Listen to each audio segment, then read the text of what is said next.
오늘은 요한복음 3장 16절 너무나 유명한 말씀 우리가 살펴보도록 하겠습니다. 성경책 전체 중에서 한 장만 이렇게 들고 나갈 수 있다 그러면 로마서 8장을 들고 나갈 겁니다. 전에도 말씀드렸듯이 로마서 8장 한 장을 들고 나갈 겁니다. 그러나 아무것도 들고 나갈 수 없고 한 절만 외워서 누구에게 말해줘야 된다면 우리는 요한복음 3장 16절을 이야기할 것입니다. 그만큼 중요하고 보석 같은 말씀이죠. 요한복음 3장 16절 우리 학생들도 외우세요. 네? 다운아 외워야 돼. 쓰고 다율아 외우세요. 다음 주까지 꼭 외우세요. 자, 여기 있는 사람들도 다 외워요. 그러니까 너네만 외운다고 억울해하지 마시고 우리 모두 다 외우고 있는 말씀이니까 외우시면 됩니다. 이 말씀은 아주 간단해요. 사랑하사 주셨으니 믿는 자는 얻으리라. 이게 네 가지 간단한 동사 구절들로 되어 있습니다. 그렇죠? 하나님이 그러니까 사랑하사 주셨어요. 그래서 믿는 자는 얻으리라. 이렇게 간단한 구조입니다. 근데 중요한 건 무엇을 주셨고 뭘 믿는 것인가 이런 거죠. 예수 그리스도 독생자를 주셨습니다. 독생자를 주셨으니까 가장 중심에 있습니다. 자, 독생자를 주셨으니 우리 한번 오늘 설교 제목인데 한번 읽어볼까요? 다 같이 시작. 독생자를 주셨으니. 한 번 더 우리 학생들 자 고개 들고 자 독생자를 주셨으니 읽어볼까요? 시작. 독생자를 주셨으니. 독생자를 하나님께서 주셨다, 독생자를 주셨다라는 말이 엄청난 말인데 너무 드라이하게 우리가 지금 읽고 받아들이고 있는 것 같아요. 한 5만 원을 주셨으니 이 정도도 참 5만 원 주셨어요. 제가 우리 수아가 엊그저께 부산 친구랑 여행 갔다 그러고 저녁 먹으러 10만 원을 보냈더니 너무 좋아가지고 막 영상 통화하고 막 난리던데 둘이서 독생자를 주셨대요. 여러분들 하나님한테 우리 맨날 달라 그러잖아요. 하나님 저 돈 좀 주세요 때 하나님 다음날 옛다 100억 그리고 주셨어요. 그럼 여러분 어떻게 하실 거예요? 주셨네 아싸 이러고 그냥 끝이에요? 그냥 한 2만 원 정도 하나님 주셨어요. 그러면 하나님 감사합니다 이러고 끝날 수 있잖아요. 근데 100억을 주셨어요. 갑자기 돈 주세요 했더니 정말로 100억. 우리 반전사 요번에 최고 그 비싼 게 1200만 원짜리 작품이 있다며요. 하나님 저 기도하거든요. 하나님 완판인데 1바따로 그거 나가게 해주세요. 기도하고 있는데 하나님께서 그거를 1억 2천만 원에 팔리게 해주셨다. 뭐 어떻게 됐든 간에. 그러면 우와 이게 뭔 일이야 이러고 끝이에요? 왜지? 이렇게 하지 않을까요? 그래 당연한 거 아니에요. 딴 게 아니라 100억만 주셔도 100억이 아니라 1억만 주셔도 갑자기 이게 왜지? 이래야 되는 거 아니에요 우리가? 그냥 5만 원 10만 원 주시는 게 아니잖아요. 독생자를 주셨다고요. 근데 너무 우리가 그냥 드라이하게 감사합니다 그렇구나 이러는 거 아닌가 라는 생각이 들었어요. 독생자를 주셨으니 딱 이렇게 써 있으면 읽다가도 그래 왜? 그 고민을 해야 되는 거야. 이거는 그럴 만한 일이잖아요. 독생자를 주신 거는. 근데 왜 주셨냐면요. 두 가지를 얘기하고 있어요. 첫째는 우리를 사랑해서 주셨대요. 하나님이 우리 사랑하사 독생자를 주셨대요. 두 번째는 멸망하지 않고 영생을 얻게 하려고 주셨대요. 첫 번째는 사랑해서 주셨어요. 그렇죠? 하나님이 독생자를 왜 독생자를 주셨지? 왜 독생자를 주신 거야? 딴 것도 아니고 딴 번도 아니고. 그랬을 때 첫째는 뭐라 그러냐면 사랑하사 주셨다 이렇게 얘기해요. 여기는 하나님의 마음이 담겨져 있겠죠. 두 번째는 뭐라 그래요? 이는 그러면서 나오잖아요. 그렇죠? 영생 얻게 하려고 그랬다 이렇게 얘기하시는 거예요. 이 두 가지 이유를 이 16절 안에 있습니다. 오늘 그 두 가지 두 번째 거는 안 되면 말고요. 어쨌든 두 가지 다 살펴볼 수 있을 것 같아요. 살펴보려고 합니다. 왜 이 두 가지 하나님께서 왜 독생자를 주셨을까? 보니까 이렇게 돼 있어요. 하나님이 사랑하셨는데 그냥 사랑하시는 게 아니라 어떻게 사랑하셨대요? 이처럼 사랑하셨대요. 이처럼. 이와 같이. 이 정도로. 이 단어를 갖고 있는 뜻은 이런 거죠. 내가 널 이처럼 사랑했어. 그러니까 막 넘치도록. 그래서 사도 바울은 에베소 3장 18절에 이렇게 얘기해요. 지식에 넘치는 그리스도의 사랑을 알아. 지식이, 우리가 알고 있는 지식 있잖아요. 상식적으로, 이 정도. 사랑하면 이 정도 해야 돼. 요거를 넘어서는 사랑이 온 거예요, 갑자기. 그러니까, 정당한 건 요만큼인데, 이거를 넘어서 사랑해버리는 거예요. 그게 근데 표현되는 거야, 그냥. 하늘 땅만큼 사랑해. 이게 말로만이 아니라, 그 실행돼 버린 거예요, 그게. 그래서 이 지식이 못 받아들여요, 그 사랑을. 그만한 사랑이 온 거예요. 그러면서 이어서 19절에 뭐라 그러냐면 그 사랑의 너비와 길이와 높이와 깊이를 너희들이 알았으면 좋겠다라고 사도 바울이 얘기해요. 에베소 3장에. 그래서 이 넘치는 사랑이에요. 넘치는 사랑. 넘치게 사랑하는. 그러니까 이런 거예요. 이거 조금 더 설명하면 이게 잘 나타나는 게 아까 얘기했던 탕자. 우리 지난번에 살펴봤던. 탕자가 돌아왔잖아요. 아버지가 쫓아나가서 입을 맞추고 끌어안아요. 그 정도만 하면은 웬만하면 된 거예요. 반가움을 표시니까. 내 아들 돌아왔구나.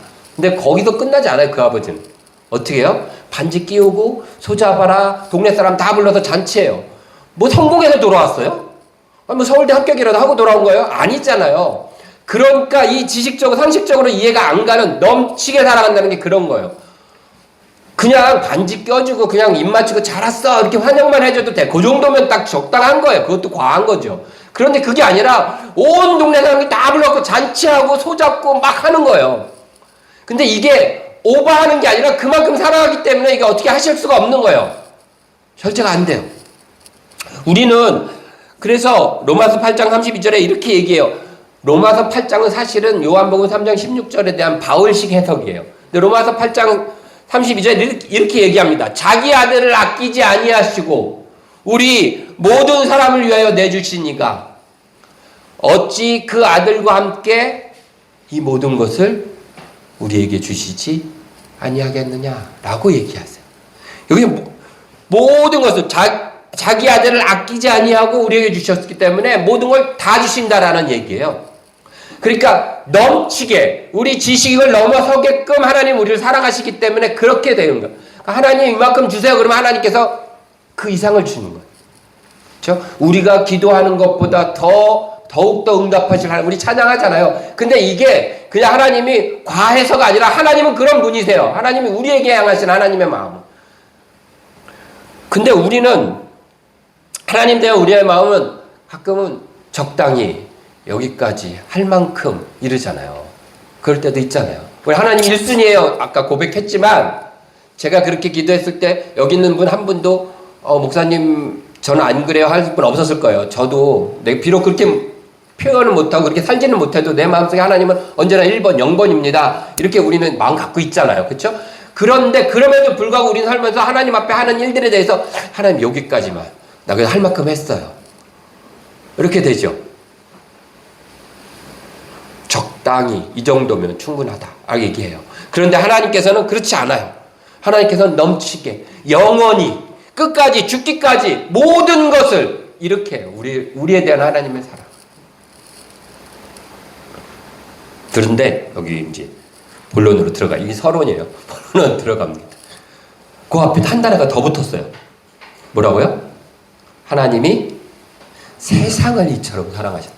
우리 세상을 이라는 단어 대신에 이 본문은 너무 많이 우리가 들어서 가끔 우리 이름 집어넣고 하잖아요. 그렇죠?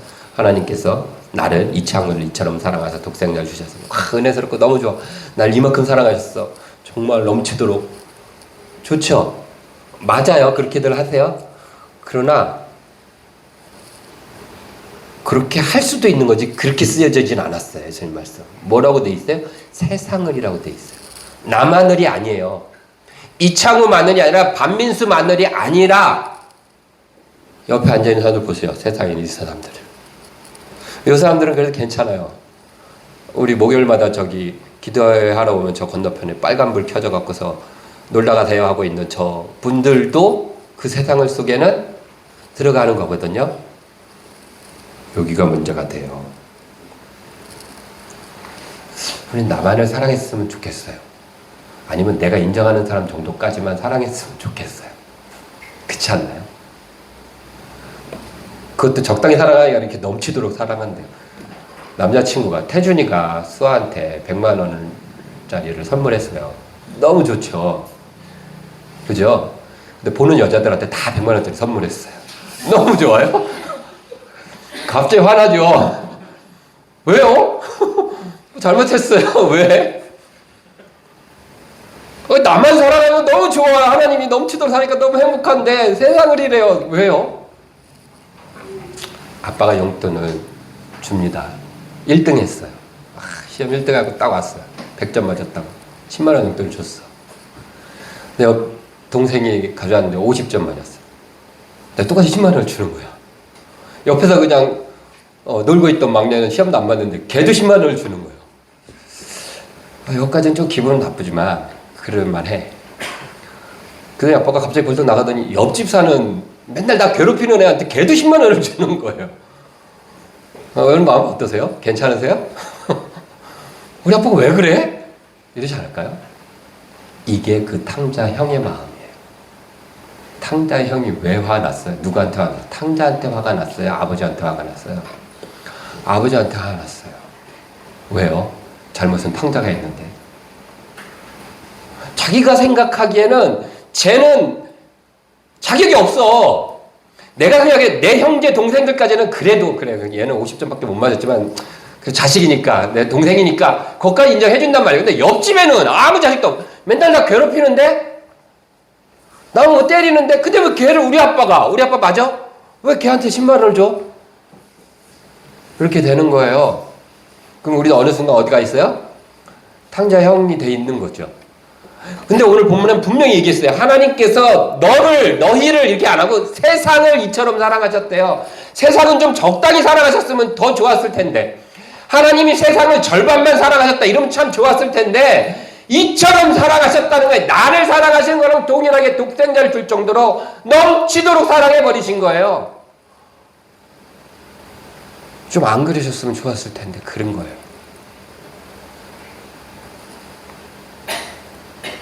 그런데 그 100점 맞은 애가 이상해서 아빠를 쫓아나가서 봤는데 집에 아빠가 옆집 애한테 10만 원을 주고 돌아왔는데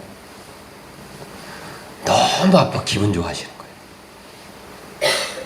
내가 이렇게 다 용돈 내가 다 나눠줬고 막 이렇게 했어. 너무 좋아. 이런 모습을 봤어요.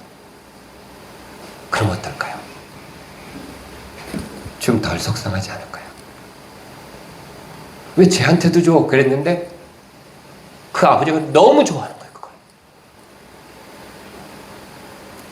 그렇게 나눠주는 것을 너무 좋아하시는 거예요. 마치 탕자가 돌아왔을 때 막 잔치를 베푸는 것처럼. 그러면 그런 아버지의 모습을 보면서 아버지가 그렇게 기뻐한다면 괜찮지 않을까요? 하나님 그 얘기 하시는 거예요.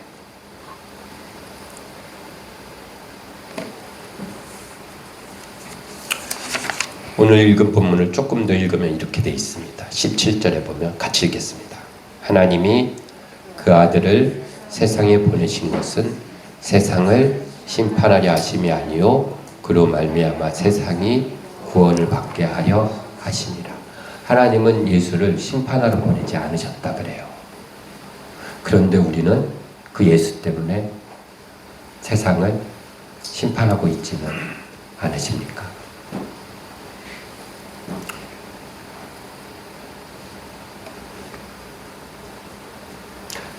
마태복음 20장에 보면 포도원 품꾼 비유가 있습니다.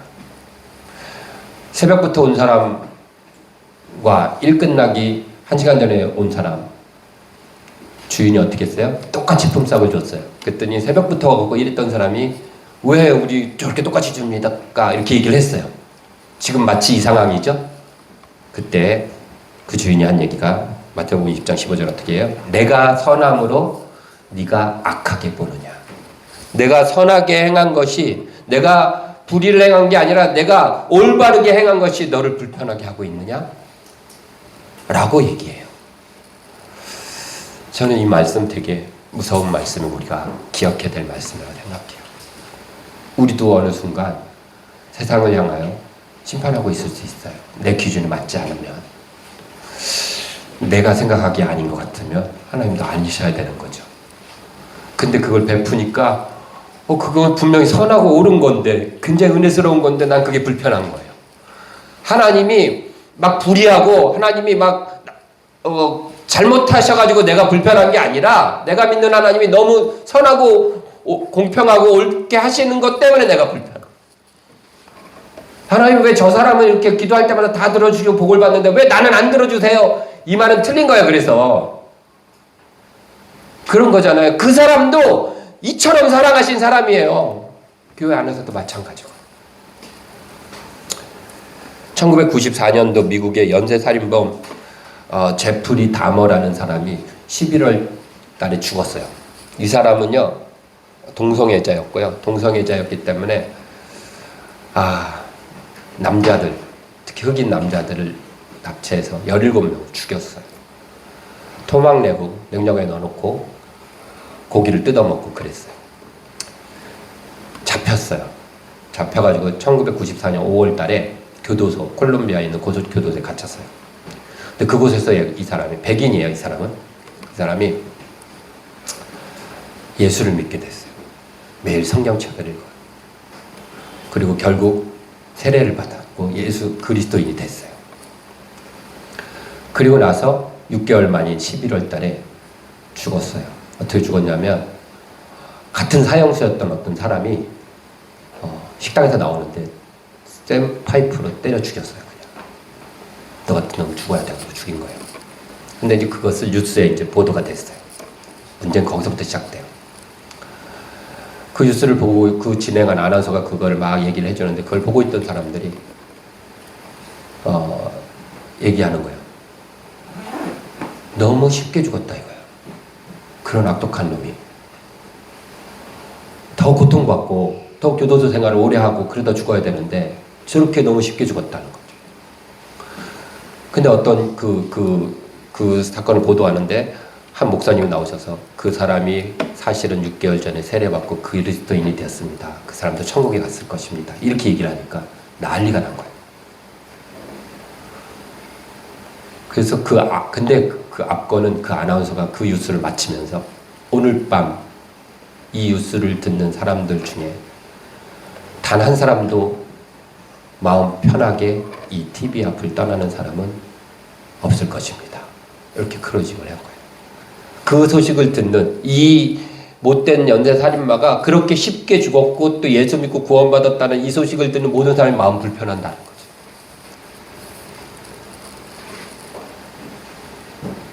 그런데 우리가 요한복음 3장 16절 이 말씀을 정말로 믿고 사랑한다면 그 속에 있는 이 하나님의 사랑을 우리가 아까도 얘기했듯이 그것을 보면서 너무 기뻐하고 너무 행복해하는 그 아버지의 모습을 우리가 조금이라도 그 마음을 기억한다면 우리도 그렇죠?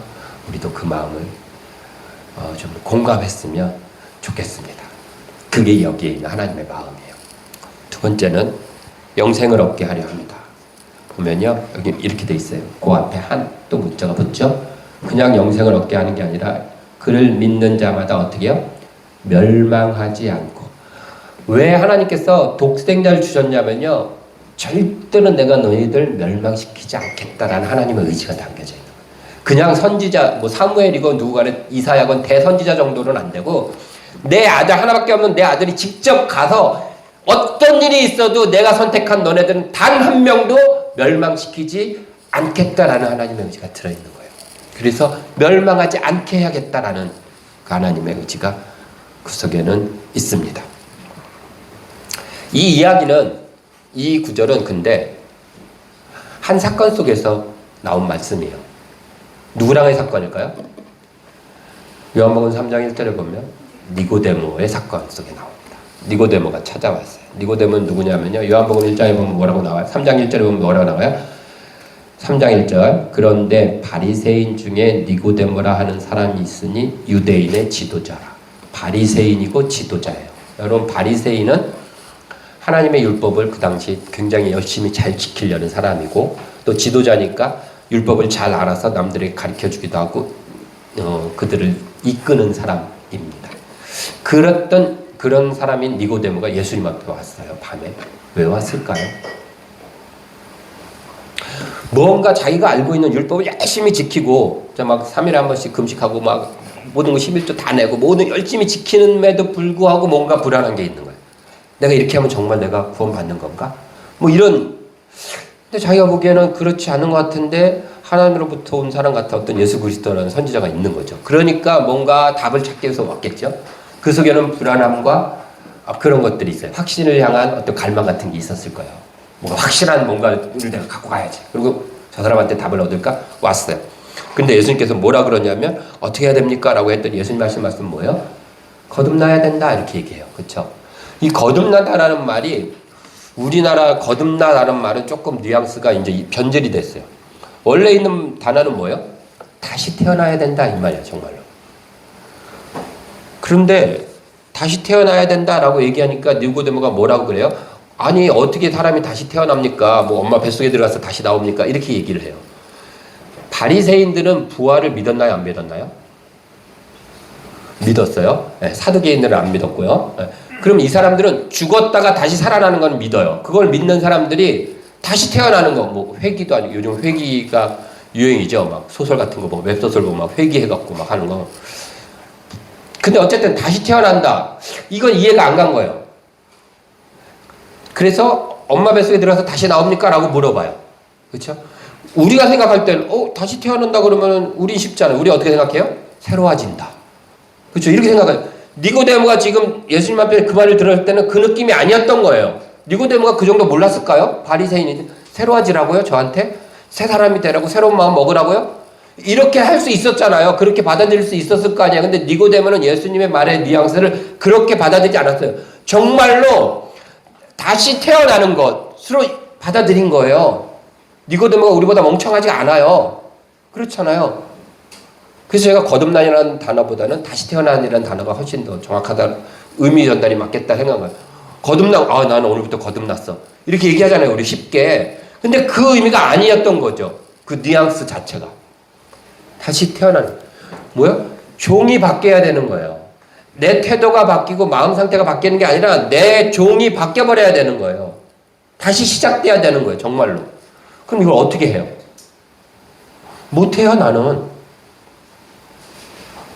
그 예수님 뭐라 그러시냐면 3장에 보면 앞으로 좀 넘어갈까요? 8절 같이 읽어봅시다. 시작. 바람이 임의로 불매 내가 그 소리를 들어도 어디서 와서 어디로 가는지 알지 못하나니 성령으로 난 사람도 다 그러하니라. 뭐라 그래요? 알 수 있대 없대요? 없대요.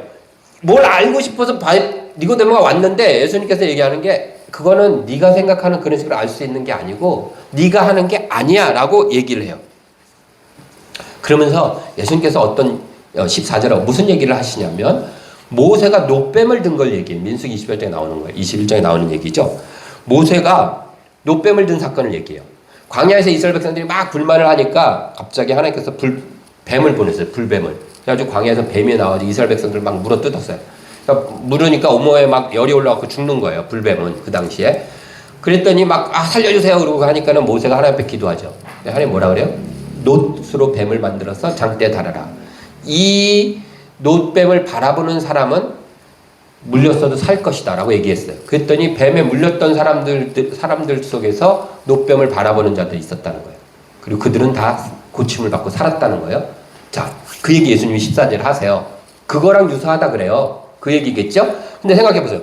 놋뱀을 바라봤던 사람들 모두 다가 저거 보면은 내가 살 수 있어 라고 해서 바라봤을까요? 저거를 바라보면 내가 살지 안 살지는 아직 믿어지진 않지만 바라보라니까 바라본 사람도 있지 않았을까요? 전 그 사람이 더 많았을 것 같아요. 왜냐하면 모세는 지도자잖아요. 어쨌든 고대 시대에 어쨌든 뭔가 방법을 낸 거예요. 제주도 가면 돌 하루방 코 이렇게 만지고 간다며. 코가 없어진다며. 그럼 아들 난다고. 안 믿지만 만지는 사람들이 있을까 없을까요? 많죠. 왜요? 그렇게 얘기되니까. 나는 놋뱀도 그랬을 거라고 봐요. 저는 상식적으로 저 놋뱀을 쳐다보면 낫겠지라고 생각하는 사람이 많겠어요. 그냥 보라니까 에휴 지푸라기 잡는 심정으로 그래 봐준다. 나만 장군처럼 봐준다고 본 사람이 많았겠어요. 저는 후자가 많았을까 봐요. 그래 놀라운 건 어떤 일이 났어요? 낫다고요 그 사람들도. 예수님은 그 얘기를 하는 거예요. 니고데모야 몰라. 네가 가는 것처럼 증거 없어. 확실히 느낌 안 와. 하지만 어떤다고요? 낫는다고 그게. 그렇게라도 바라보는 게 뭐라고요? 믿음이라는 거예요. 근데 이걸 어떻게 돼야 되냐면요. 내가 하는 게 아니라 하늘로부터 오는 거예요. 그래서 근데 여러분 생각해 보세요. 아, 내가 예수 믿으면 구원받는 거 맞아? 맞아요. 예수 믿으라는 거죠. 그럼 내가 나 예수님 믿습니다라고 고백은 하지만 내가 진짜 믿고 있는 걸까? 믿고 있는 거예요. 왜냐면요. 믿어져서 믿으라는 게 아니에요. 믿어져서 믿어야 된다라는 게 아니라 안 믿어지는데 믿는 것. 믿어져서 믿는 것이 아니라 안 믿어지는데 믿는 것. 요 단계가 있어요. 요 과정, 요런 부분이 있어요. 우리는 믿어져서만 믿는 게 아니라 안 믿어지는데도 믿어요. 그게 예수 믿는 거예요. 안 믿어지는데도 믿고요. 안 믿어지는데도 바라보는 거예요. 그래서 히브리서 12장 2절 뭐라 그래요? 믿음의 주여 온전케 하시는 이인 예수를 바라보라는 거예요. 예수를 바라보래요. 근데 그 앞에 뭐가 있다고요? 믿음의 주인이시라는 거예요. 안 믿어져도 바라보는 거예요. 노뱀을 보듯이. 근데 그게 어떤 믿음이래요? 구원받는 믿음. 멸망하지 않고 영생을 얻는 믿음이 그런 믿음이라는 거예요. 그래서 노뱀 얘기를 하시고 니고데모한테 내가 너한테 백날 얘기해줘도 네 속에 믿어져 그리고 확 굳어지는 거 없어. 하지만 영생 얻는 거야 그게. 왜? 네가 나한테 왔잖아. 나 바라보고 내 얘기 듣고 있잖아. 안 믿어져도 듣고 있잖아. 안 믿어지지만 예수님 믿는다고 얘기하고 있잖아. 그러면 그게 믿는 거야 그게. 라고 지금 얘기해주고 계시는 거예요. 그래서 안 믿어져도 바라보는 것, 안 믿어져도 믿는다고 얘기하는 것, 이것이 종자가 바뀐 거야. 다시 태어난 거라는 거야. 이거 누구나 그럴 수 있나? 아니에요. 태준이 여기 와 있잖아요. 태준아 예수님 믿니? 예수님 믿어? 믿어? 그럼 따라해봐. 난 예수님 믿습니다. 한번 해봐. 그래. 마음속으로는 그래도 안 믿어져. 그럴 수 있어 태준아. 그러나 네가 지금 나는 예수님을 믿습니다라고 얘기했잖아. 그러면 구원받는 믿음이라는 거예요. 그게 반쪽짜리가 아니라 그게 정상적인 예수 믿는 믿음이라는 거예요. 왜요? 그렇게 만드는 것이 네가 한 것 같지만 그렇게 고백되기까지 만든 것. 안 믿어지는데도 믿습니다라고 할 수 있게 만든 것이 예수님이 하신 일이는 거예요. 그게. 그러면 그 예수님께서 어떻게 하냐면요. 믿어지니까 믿습니다까지 만들어내시는 거예요. 그렇죠? 그래서 세상 사람들이 다 이거 할 수 있는 것 같은데 그렇지 않아요. 안 믿어지면요. 못 믿는 사람들이 대부분이에요. 그런 사람들을 안 믿어져도 믿는다라고 고백할 수 있도록 만드는 거. 안 믿어지니까 안 쳐다보는 사람들이 대부분이지만 안 믿어져도 쳐다보게 만드는 것, 이것은 사람이 할 수가 없어요. 그래서 택하신 사람들 그렇게 하기 위해서 누가 해요? 하나님이신 예수 그리스도 독생자가 직접 오셔서 그 일을 하시는 거예요. 하나님의 아들이니까. 하나님의 아들이니까 안 믿어져도 쳐다보게 만드는 일을 하신 거예요, 지금. 그래서 믿어져서만이 아니라 안 믿어져도 예수를 믿을 수 있는 거예요. 이 놀라운 일을 누가요? 하나님의 아들 독생자는 하시는 거예요. 선지자는 못해요. 그러나 예수 그리스도는 하나님이시기 때문에 그 일을 이 땅에서 하시는 겁니다. 그래서 예수님이 오신 거예요. 하나님이 독생자를 보내신 거예요. 왜요? 내가 선택한 이 사람들은 절대 망하면 안 되니까. 높음이나 깊음이나 다른 아무 피조물이라도 우리 주 그리스도 예수 안에 있는 하나님의 사랑에서 끊을 수 없으리라. 로마서 8장 38절 말씀. 38, 39절 말씀. 이 말씀 붙잡고 나갔으면 좋겠습니다. 불안해하는 니고데모에게 지금 예수님께서는 불안하지 않아도 된다. 뭔가 네가 만족하지 못하게 느껴지더라도 네가 내 앞에 나왔으면 그거 믿음이야. 이 니고데모가 기우뚱하고 갔는데 예수님이 십자가에 달린 다음에 그 시체를 염하고 장사하는 일에다가 와서 했던 사람이죠.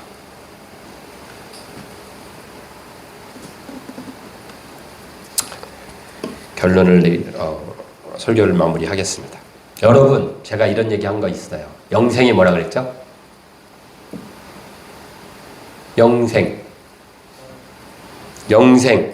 요한복음 17장 3절. 영생은 곧 유일하신 참 하나님과 그가 보내신 자 예수 그리스도를 아는 것이 영생이다라고 요한복음 17장 3절에 적혀져 있습니다.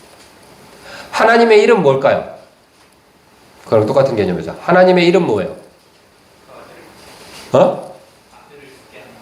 아들을 믿게 하는 것. 땡! 비슷했는데 틀렸어. 하나님의 이름 뭐? 우리 하나님 일을 해야 되잖아. 하나님 일 하고 싶습니다. 하나님 일이 뭐죠? 나 하나님 일 열심히 할 거야. 하나님 일은 뭐예요? 딩동댕 그거예요. 띄워볼까요? 네. 요한복음에 나와요. 같은 요한복음. 읽어볼까요? 시작. 이거 아니잖아. 내가 잘못 줬나? 6장 28절. 29절인데. 잘못 줬어요. 요한복음 6장 29절 가봅시다. 요한복음 6장 29절. 가까이 있으니까 넘겨봅시다. 요한복음 6장 29절. 찾으셨나요? 28절부터 읽어봅시다. 28절부터 시작. 그들이 묻되, 이게 제자들이에요. 우리가 어떻게 하여야 하나님의 일을 하오리까? 물어봤어요. 어떻게 하나님이 하는 겁니까? 그랬더니 29절 시작. 예수께서 대답하여 이르시되 하나님께서 보내신 이를 믿는 것이 하나님의 일이니라 하십니다. 하나님의 일은 뭐예요? 예수 믿는 거예요. 하나님이 보내신 일을 믿는 거예요. 예수 믿는 거예요. 하나님 일 열심히 하겠습니다. 그럼 무슨 얘기예요? 예수님 열심히 믿겠습니다. 이 얘기예요. 무슨 선교 나가고 대단한 일을 하려고 하지 마시고요. 예수님 열심히 믿으세요. 제가 그 얘기 했었죠. 아프리카 갔는데 아프리카에서 선교지에서 만났던 온다리 목사님이라고 계시는데 그분이 저희를 보자마자 예수 좀 잘 믿으세요. 맨날 그랬어요. 한국말 아는 게 그밖에 없나 봐요. 예수 좀 잘 믿으세요. 그래서 제가 네, 잘 믿겠습니다. 이러고 왔는데 선교 좋죠. 그것도 하나님 이룰 수 있겠죠. 교회 일 하나님 이룰 수 있고 전도 하나님 이룰 수 있겠죠. 그러나 하나님의 이름 뭐라고 지금 명확히 얘기하세요. 예수님께서 하나님이 보내신 자를 믿는 겁니다. 네. 그것이 그 믿음이 우리를 구원하고 하나님의 사랑을 우리가 증명해내는 길입니다. 첫째, 하나님 사랑해서 우리 주셨어요. 그 하나님은 우리가 이해할 수 없고 저런 사람까지 왜 사랑해? 라고 생각이 들지만 조금 더 가까이서 보면 그렇게 하시고서 너무 좋아하세요. 그 하나님. 막 춤추는 아버지요. 너무 막 행복해하는 거예요. 그 모습만 봐도 그냥 같이 미소가 지어질 수 있는, 그렇죠? 이게 우리 아들된 우리의 마음, 자녀의 마음이잖아요, 그렇죠? 아버지가 그렇게 좋아하는데 내가 좀 싫어하고 이런 애면 어때요, 그렇죠? 같이 좋아할 수 있는 거. 하나님의 마음 우리가 공감하는 겁니다. 두 번째, 하나님의 일은 예수를 믿는 거예요. 안 믿어져도 믿는 거고요. 안 믿어져도 바라보는 거예요. 우리 그렇게 만드셨어요. 다시 그렇게 태어나게 만드셨어요. 원래 태어난 우리는 그게 안 돼요. 근데 믿어져도 안 쳐다보는 이런 인간이었는데 하나님께서 안 믿어져도 쳐다볼 수 있는 인간으로 종을 바꿔버리셨어요. 예수 그리스도께서. 그렇게 나아가는 겁니다. 우리 진리하나님 교회는 그 믿음으로 살아가는 우리들 되길 바랍니다. 기도하겠습니다.